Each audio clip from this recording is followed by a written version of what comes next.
جی السلام علیکم. Today with شاہین سے میں ہوں سید شاہین عبداللہ. تاریخ کے بنیادی طالب علم کی حیثیت سے میں بہت اچھی طرح سے جانتا ہوں کہ وقت اپنے آپ کو ریپیٹ کرتا ہے.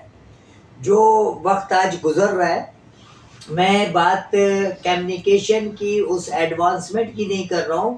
پہلے ہوتا یہ تھا کہ کوئی خبریں آتی تھی، لوگ صبح صبح اخبار لے کے پڑھتے رہتے تھے. اب کمیونیکیشن اتنا فاسٹ ہے کہ واقعہ ہوا نہیں اور خبر آئی نہیں، یعنی واقعہ ختم بھی نہیں ہوا ہے، ابھی خون کے دھبے مٹے بھی نہیں ہیں، ابھی وہاں سے باڈی اٹھی بھی نہیں ہے، اور پورے پاکستان میں خبر آ گئی کہ فلاں کا قتل ہو گیا. اب کمیونیکیشن یا میڈیا اتنا فاسٹ ہے. اب اس فاسٹ میڈیا کے دور میں کیا 4 کروڑ عوام بے وقوف ہے؟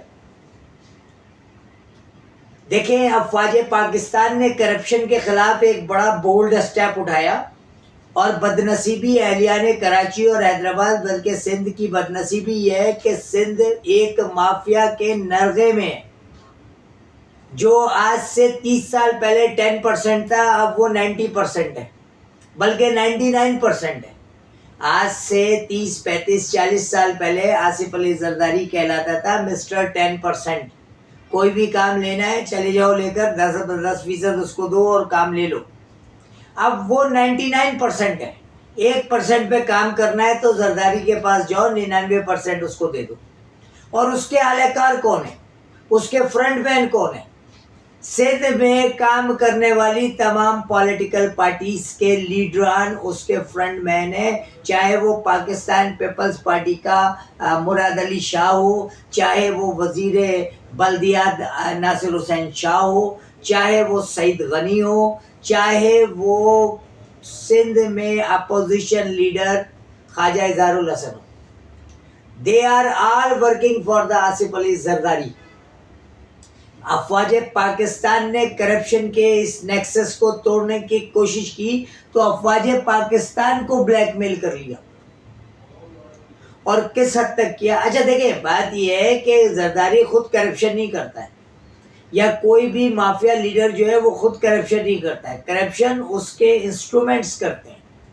مجھے بہت اچھی طرح سے یاد ہے ان مائی اسٹوڈنٹ لائف، میری ملاقات ایک جگہ سیٹ عابد سے ہوئی. وہاں میں بیٹھا ہوا تھا، میرا ایک ریلیٹیو ہے وہ بیٹھا ہوا تھا، ان کے ساتھ ہی گیا تھا. وہ بریگیڈیئر تھے شاہد صدیقی صاحب، اور کرشر پلانٹ وغیرہ تھے ان کے. تو انہوں نے میری ملاقات سیٹ عابد سے کروائی، پاکستان کا نمبر 1 اسمگلر، جس نے پاکستان کو یورینیم اسمگل کر کے دیا تھا. پاکستان کے لیے ڈاکٹر عبدالقدیر خان کو اسمگل کر کے لے کر آیا، جس کی خدمات پاکستان کی تاریخ میں ایک اسمگلر جیسی نہیں ہے، بلکہ ایک محب وطن پاکستانی کی ہے جس نے پاکستان کو بنایا، پاکستان کو ایٹمی قوت دیا. یہ وہ شخص تھا سیٹ عابد. مجھے بڑا شوق تھا بچپن سے، زمانہ طالب علمی سے میں نے نام سنا تھا، تو میں ان سے ملنے چلا گیا. وہاں فیروز گٹو ایک بلڈر جو ڈالبن کے مالک ہے وہ بھی تھے، میں بھی تھا، شاہد علی صدیقی بریگیڈیئر تھے وہ بھی تھے. میں بہت چھوٹا تھا تو میں نے کہا، سیٹ عابد صاحب نے مجھے پیار ویار کیا، ان کے ساتھ میں بیٹھا تو انہوں نے مجھے کہا، میں نے ان سے پوچھا، میں نے کہا آپ کرتے کیا ہے؟ کہنے گے میں کچھ نہیں کرتا ہوں. ان کا جملہ آج بھی مجھے یاد ہے.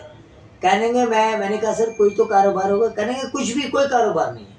اب کام وام میرے لیے میرے یہ لوگ کرتے ہیں. اتنے میں اس وقت کا گورنر آیا، انہوں نے ہاتھ ملایا، گورنر کو 2 4 5 6 باتیں بتائیں. گورنر نے کہا سر ہو جائے گا. گورنر نے ADC کو بلایا، بلا کر کے اس کو نوٹ پٹ اپ کرایا کہ جی یہ کر دینا، یہ کر دینا، یہ کر دینا. تو سیٹ عابد نے میرے کندھے پہ ہاتھ رکھ کر کے کہا، دیکھا تم نے، کام یہ لوگ کرتے ہیں، میں ان کو خریدتا ہوں.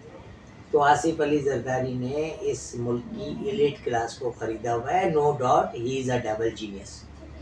یہ بات کیوں شروع ہوئی؟ کل پیٹرول کی قیمت بڑھ جاتی ہے اچانک سے. کیا انٹرنیشنل مارکیٹ میں بڑھی ہے؟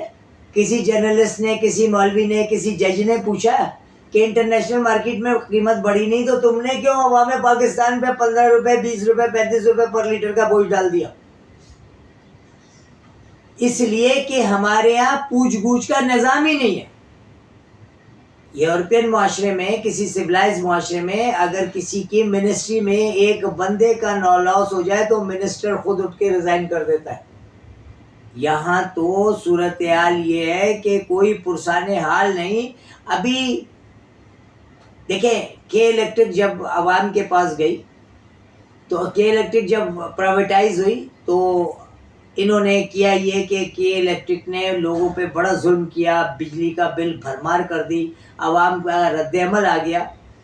تو کے الیکٹرک کے انتظامیہ نے، یہی مفتہ اسماعیل صاحب کے پاس ان دنوں کے الیکٹرک تھی، انہوں نے ہر علاقے کے ایم پی اے اور ایم این اے کو سیٹیں دے دیں. خوشبخش شجاعت صاحبہ کا بیٹا شہباز شجاعت، اس کو ایچ آر میں رکھ دیا اور بہت ہیوی 5 لاکھ 7 لاکھ روپے پر منتھ تنخواہ.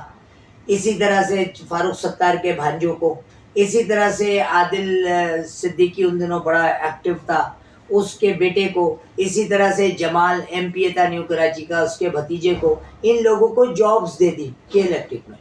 اب 5L میں 2 دن تک بجلی نہیں تھی، عوام نکلی پاور ہاؤس چورنگی پہ گئی تو علاقائی یونٹ انچارج آ کے کہتا ہے ہمارے ایم پی اے صاحب بات کریں گے، آپ لوگ خاموش رہیں، آپ لوگ گھروں کو جائیں.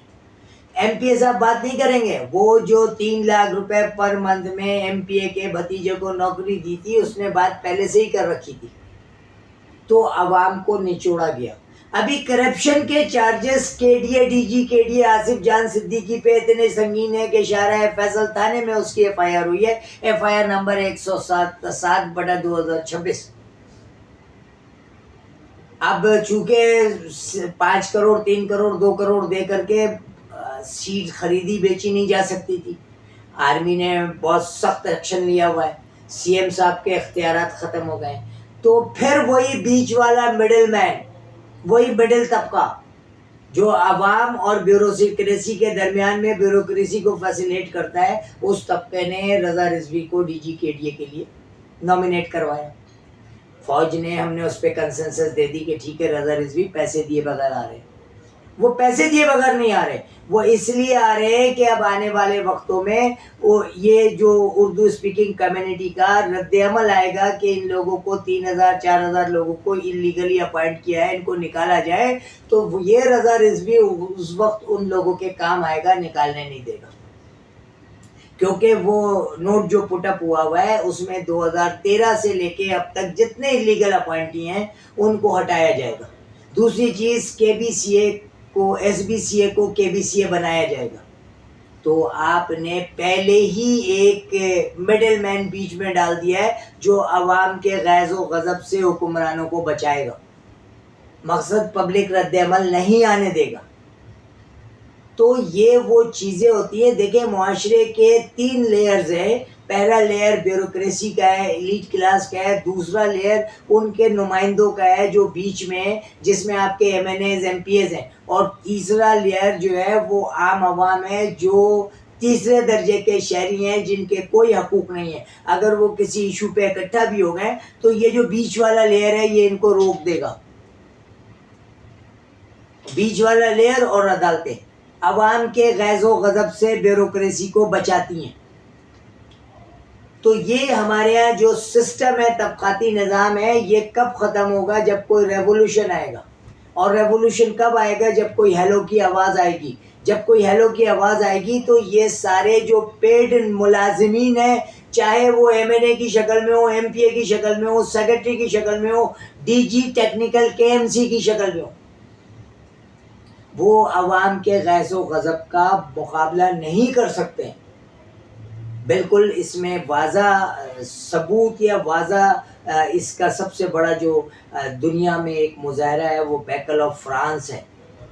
ابھی ٹرکی میں جو اس طرح کا انقلاب آیا، عوام نکلی، فوجیوں کے ٹینکروں کو روک دیا اور جنرلوں کی اجارہ داریاں ختم کی. تو جب ایسا کوئی انقلاب آئے گا، جب عوام باہر نکلے گی، تو یہ مڈل جو بیچ میں ایک عوام کے غیظ و غضب سے بچانے کے لیے جو ایک لیئر ہے، وہ لیئر بھی اس ایلیٹ کلاس کے ساتھ اڑا دی جائے گی. ٹوڈے وتھ شاہین سے سید شاہین عبداللہ کو اجازت دیجیے.